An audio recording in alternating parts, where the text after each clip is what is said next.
ကျင်းစံ240ကိုစိုက်မတရောင်းချင်တာပဲဖြစ်ဖြစ်လက်ကပြန်လဲရောင်းချချင်တဲ့သူတွေအတွက်လက်ကားတီးတက်ပို့လေးပဲဖြစ်ပါတယ်ရှင်ကာလာဆိုရင်လည်းအရန်ဟိုမှာရောင်းအားကောင်းလွန်းနဲ့အဖြူမဲဆိုပြီးတော့ကာလာလေး2ယောက်ရပါတယ်ရှင်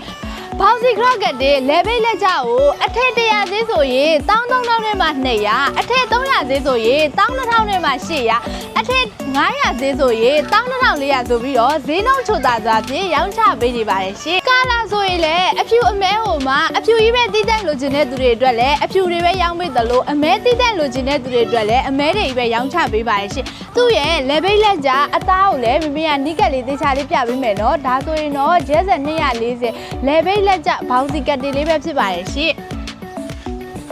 ကျင်းစံ240ဘောက်စီခရော့ကတ်တွေကိုမမီတို့စီမှာလူတလောက်ကိုမှဈေးနှုန်းချိုသာစွာဖြင့်ရောင်းချပေးနေပါတယ်ရှင်သူ့ပဲလက်လီလက်ကပြန်လဲရောင်းချခြင်းတဲ့သူတွေအတွက်မမီတို့ရဲ့ Viber နံပါတ်3999999998 399966249533ညမှာအခုပဲ order လေးလာတင်လိုက်တော့နော်အားလုံးကျေးဇူးတင်ပါတယ်